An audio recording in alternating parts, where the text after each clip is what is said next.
to Get a Life, the show where we teach you how to become the very best version of yourselves. Today we're here at St Kilda Beach and Melbourne is absolutely turning it on for us today. On this episode, we're going to introduce you to some inspiring new people and products to excite you and lead you in the right path. Let's go have a look.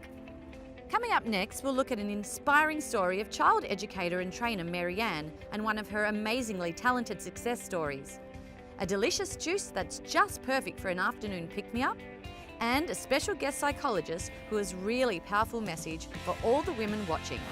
Get a Life viewers have the opportunity to win some incredible prizes, so make sure you go to our website at getalife.tv and you could win yourself something fabulous. Today on the show, we're giving away 2 delicious hampers of yum stuff from Dr. Supergoods, full of goji berries, muesli, dried fruit and other great healthy goodies. Each hamper is valued at over $75. And from the brilliant people at Made by Fresco, it's a fruit infuser water bottle, it's a thermos flask, and the quality is unmatchable.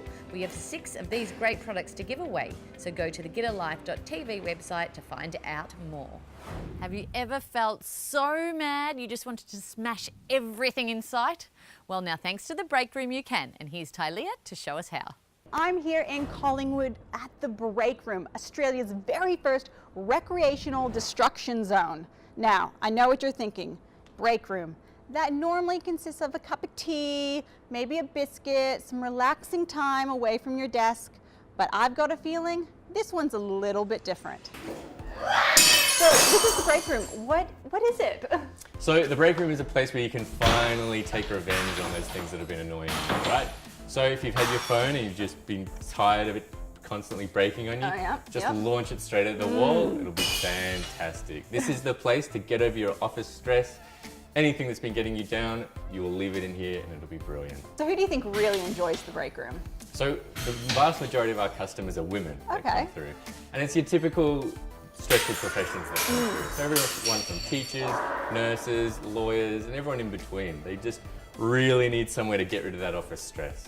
Yeah, and you get many dates or couples or groups. Yeah, we get a lot of dates that come through, which is great. And yeah, we also get a lot of groups. So lots of birthdays, lots of bucket parties, lots of Christmas parties, and everyone in between. I'm ready to get started. What's the next step? Awesome. So the next step is we go into the room, we'll give you a quick safety briefing, sign a quick little waiver, and then we'll pop you in some safety gear and you get swinging away. This is all for you. Please leave nothing behind and get rid of that stress in here.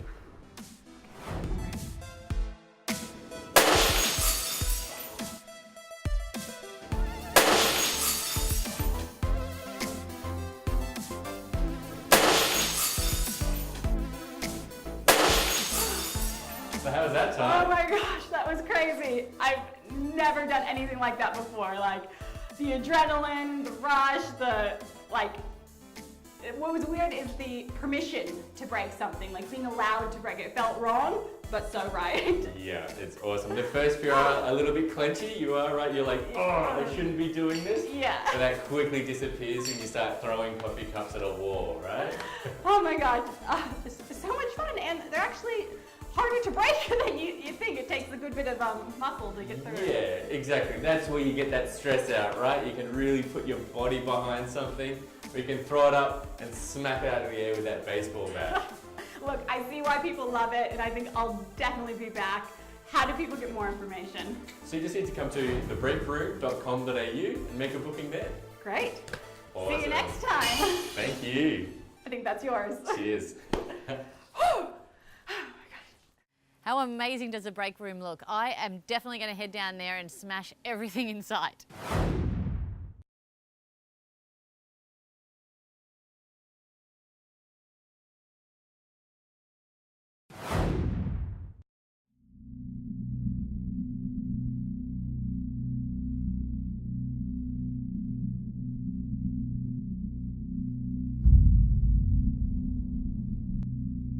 Hey everyone, we've got something really different for you here today. We're at Krav Maga Evolution in Moorabbin and about to learn about a form of self-defense used by the Israeli army. I'm here with Tristan. Thank you very much for having us here at Get a Life. Tell us about Krav Maga and how it actually works. Hi Maritza, and thanks so much for coming down. Krav Maga is a self-defense system. It was developed originally for the Israeli army, and then it was modified for civilian life. So there's different stages of Krav Maga, isn't there? Yeah, obviously, like with most systems, you'll start off with beginner basic techniques. The one thing I really like about Krav Maga is and having experience in many other martial arts, it's the one system that I've been involved with where people can come in for the first time with no prior training whatsoever, and they will definitely leave better after that first class. That's good to know, because I want to know about some real life scenarios on how you would actually use it to protect yourself and defend yourself. Absolutely. So because it's based on your natural instincts and reactions, it's something that's very easily recalled. Here she's ended up on the ground. She's in a very vulnerable position. The attacker's in a very dominant position. A horrible situation to end up in. And with the technique she's learned in class, she's able to get away, nullify the threat, and run. You'll see here with the techniques that we learn how the person is able to get away safe. And I want to emphasise too, it's to get away safe. We're not here to try to beat the people to an absolute pulp. The longer you're in the situation, the higher the risk. Yeah, so we want to get away safe. Get out of there as quickly as you possibly can. It's so good because you, as I said, you're taking control of your own life. You're being aware of your surroundings, and you're getting out of these horrible situations that no one obviously wants to be involved in. Yeah, and like what the founding person, Imi, for this particular defence system, one of his great sayings was so that people can walk without fear. Exactly. And that's what we're trying to get across. What we try to talk to people about is action over inaction. So you could probably divide the world into those two groups. The people that will do something and move instantly, and that's just, a lot of the time it's just bred into them, and the other people that go into a bit of a shock. And the shock can be caused because all these ideas and scenarios pop into their head about what they should do, and while they're thinking about all those things, they're actually just not moving. So one of the things we talk about here is it's very difficult to get your mind into that state. So it's very difficult to try to teach that in class. We give you the ideas, we can head you into the right direction, but you really need to live it. We encourage women to be doing it all the time. And because the techniques are based on speed over strength, it is really suitable for women. In my mind, it sort of makes so much sense to come to a class like this rather than go to a gym, for example, because you're actually taking something away as well as staying fit. And I think it's so important because you're learning something as well. Exactly. So, I couldn't have said it better. Yeah, well, there you go. That could be your next tagline. Yeah. But I definitely will be here for a class, and if anyone wants more information, head over to our website at getalife.tv, head to one of these amazing classes, and I may see you here. Were you 12 or 13 when you had your first drink? Somewhere between there. We're looking at the neurology. Now I'd like to look at the psychology.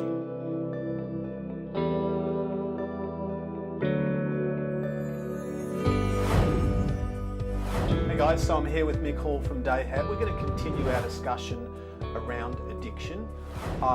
So full disclosure, I've been doing some work with Dayhat, which I love. I've been doing some of the health and wellness here. We love having you here, Well, I love being had. Here in Glen Waverley. And, you know, the interesting thing for me, just a whole new world opened in terms of understanding addiction, the psychology, the sociology, the people stuff, the emotional stuff, the spiritual stuff, the practical stuff, the money stuff, the lying, it's, I guess with what some people might not understand is that it's a multi-layered, multi-dimensional issue. Like there are so many moving parts to addiction. Yeah. What are some of those moving parts? Well, I like to break them up into segments, Craig. So when I describe addiction to people, I like to have a look at the neurology of the brain. Okay, so the receptors in the brain and the kind of the brain chemistry. I mean, that's a really important part of addiction. We all know that brain chemistry is really, really powerful. All right, dopamine in particular. There's many different chemicals in the brain that kind of are involved with addiction, but I guess one of the main ones is dopamine because it's that pleasure chemical. Yeah. It's that pleasure, feeling that we can get when dopamine is kind of, when that response of dopamine happens within the brain. Yeah. And especially with an addict, when an addict uses their drug of choice, it is a massive dopamine dump.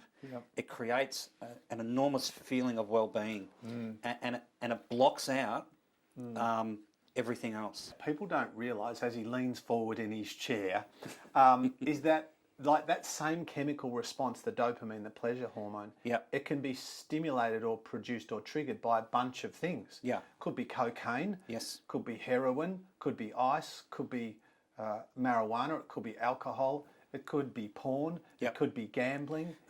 Like there are so many things, but the bottom line is, I guess, the outcome for the addict is Yep. the same in that they're chasing the same high. Correct. So the visual response of dopamine, I mean, that's, visual cues, Yeah.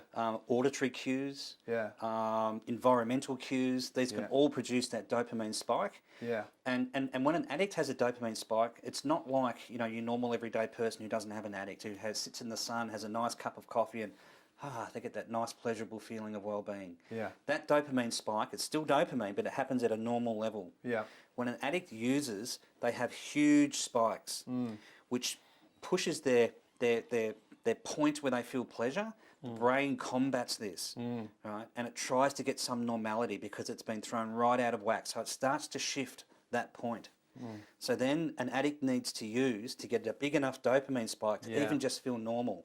So that kind of point at where I'll feel that rush or that response shifts. Yes. So in order to get the same or a similar feeling, I need to use more and more, and therein lies, well, that's not the totality, but that's part of the problem, obviously. Absolutely. And not only do you need to use more and more, but you need more and more dopamine. And sometimes just using more doesn't produce enough dopamine. And most addicts, when they get to the point where they decide they want treatment, what's actually happening is they're unable to get a high enough dopamine response anymore, and they never feel normal. So even using and drinking doesn't take away all the pain, doesn't take away reality, does not give the feeling of euphoria. Thanks, Craig. It seems Dayhab could be the perfect solution for families facing these harrowing issues.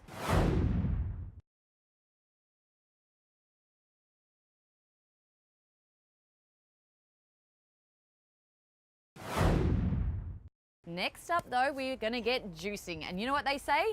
Healthy gut, perky butt. Hi guys, I'm Julia and I'm back in the kitchen with another great recipe for you from my Coovings juicer. Now today I want to share with you my afternoon delight. Gives you just enough energy to get you through that 3 p.m. energy slump, but it won't keep you up all night. And the ingredients could not be simpler. We have got pear and we've got lemon. With the pears, all you need to do is cut them in half and they should fit really easily through the wide open mouth chute. And another little tip, the slower you put the fruit into the machine, the less pulp you'll get and the more juice you'll get. And the lemons, a couple of slices and we're done. Did you know that pears are also a really great first fruit for infants? So if you've got some little young ones around, maybe mash up some pear or get them into a beautiful pear juice. Love it. How super easy was that? Check out that beautiful juice and the pulp. There's hardly anything left and it is super dry as well. So you really know that you're getting as much juice as possible out of your fruit. I think we should give it a try.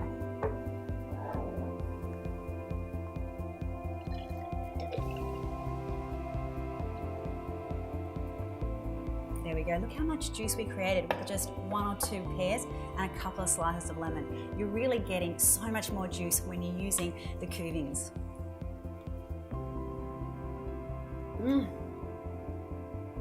You guys have got to try this one. Freshly juiced pear. It's phenomenal.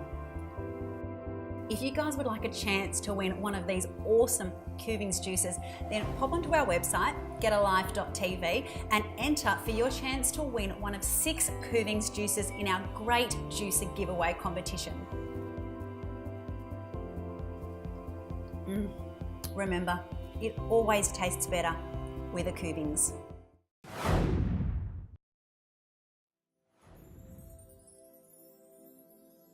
Hi everyone, with us today is special guest psychologist and author Honor Newman. Welcome to the show, Honor. Hi. Now, you're specializing in women's psychology particularly, aren't you? Yes. And what are some of those things that really rise to the surface when it comes to women's emotions and mental health? I think a lot of women, they feel like a very strong need to be all things to all people, and they don't like letting people down. They often tend to put themselves at the bottom of the pile, and and then they end up feeling really burnt out and resentful.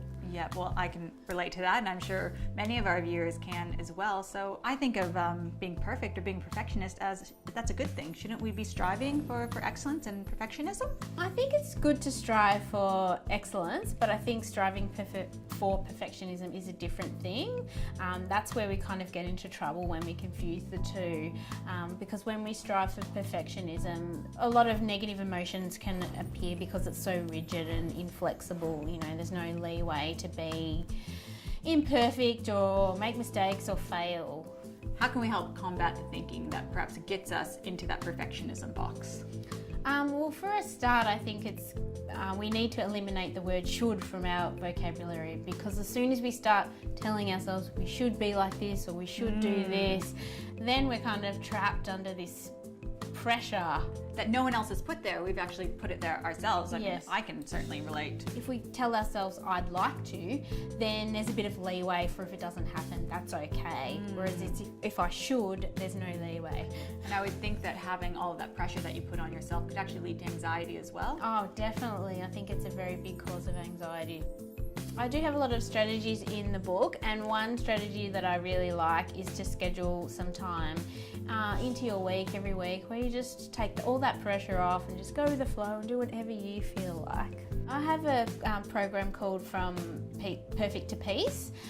So it's, you know, one-on-one sessions where we work on different things like the way that you talk to yourself and being more assertive and things like that. And then also as part of it, there's a group program where women can get together and just really drop that mask about being perfect and share what they're really going through. Well, we could talk for days about this stuff, being women and diving into the catacombs that is our brains. Thank you so much for sharing with us today. Thank you for having me. It's been great. And this isn't the last time we're going to see you. Honor's going to be with us over the next few weeks, and we're going to get some more fantastic tips and tricks to help perhaps manage the perfectionist within.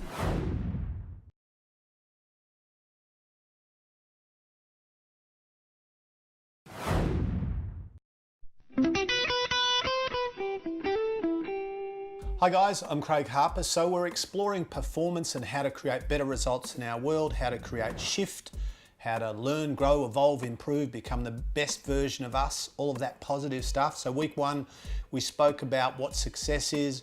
Week 2, we spoke about goals. We spoke about our what and our why. So now we've hopefully got some clarity about what we want to do, be, create, change, and influence on planet You.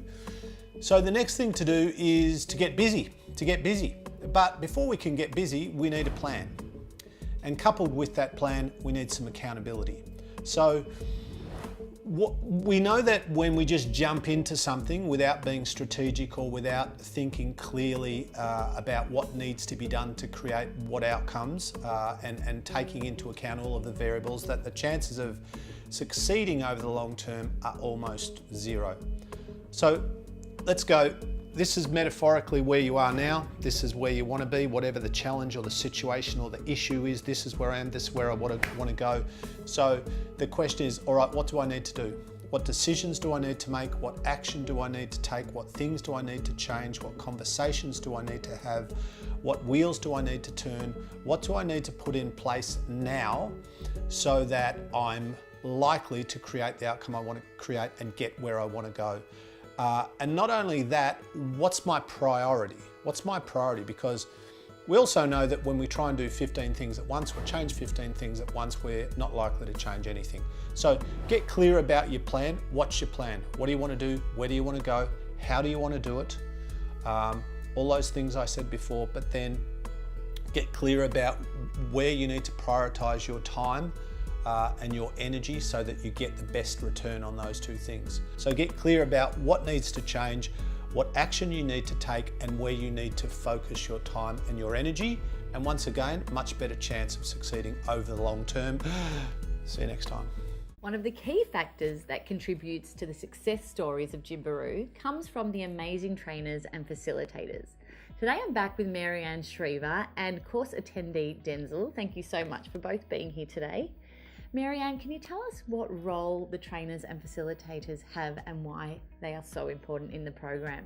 The Gymboree consultants are there to help the parents and the child to overcome any difficulties. They're mainly immaturities that the parents have picked up and they're brought to the consultancy so that we can work together on a one-to-one basis. Right, so what type of training do these trainers and facilitators have? Oh, there's a lot of training required for the consultants. They need to have a very thorough knowledge and understanding of how the brain develops, how it functions, the role of the primitive reflexes, the importance of the sensory motor development, leading to the perception, so that these become the basis for all learning and behavior.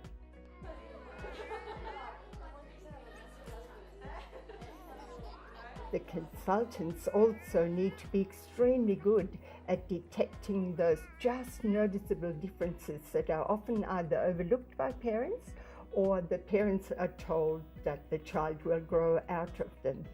We need to be able to detect those and see whether the child is going to be at risk for further social, emotional, physical or academic difficulties in their life.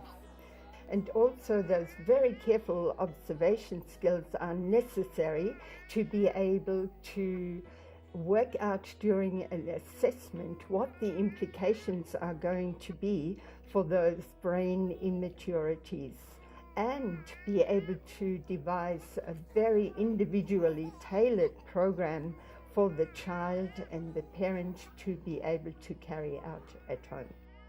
Gymbaroo really is a great program to give your kids that head start in life. Now that's all we have for the show today. I hope you've really enjoyed the episode and taken something out of it to be happier and healthier. Don't forget you can also go to our website getalife.tv for more information. So until next time, get a life! I am here in Collingwood at Collingwood. Yes. Hi, Ty. Nice to meet you. I'm so excited to be here. You went first.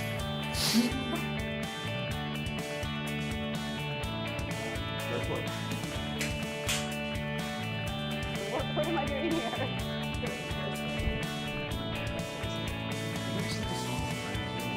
Just smile, it's just Happy.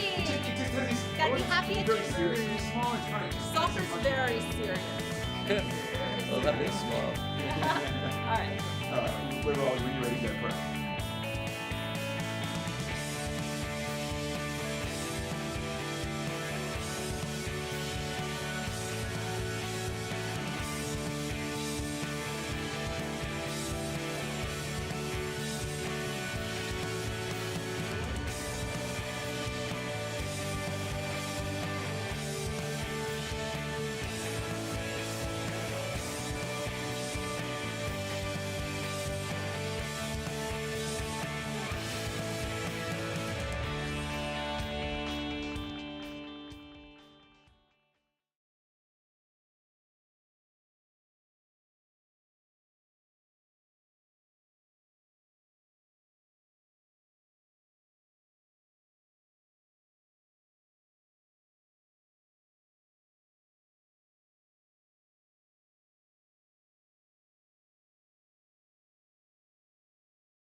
Oh my God, so much fun, and they're actually harder to break than you think. It takes a good bit of muscle to get through. Yeah, exactly. That's where you get that stress out, right? You can really put your body behind something.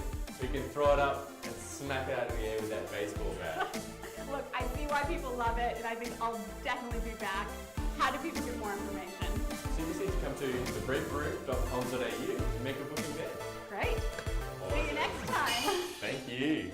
I think that's yours. Cheers.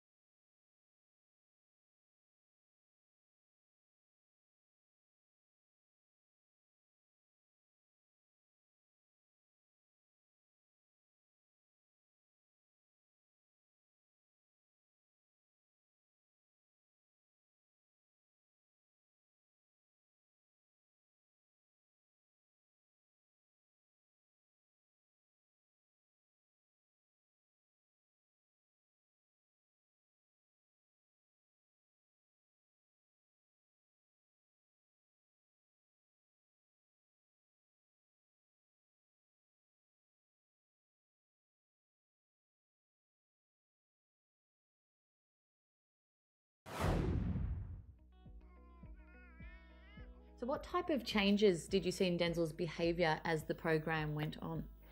Denzel was expected to do 10-minute program on a daily basis at home, and these were broken up into 2-minute brackets, which could either be done all in one go or with the problem of lack of attention and being able to stay on task. It was also quite possible to just work in the 2-minute brackets.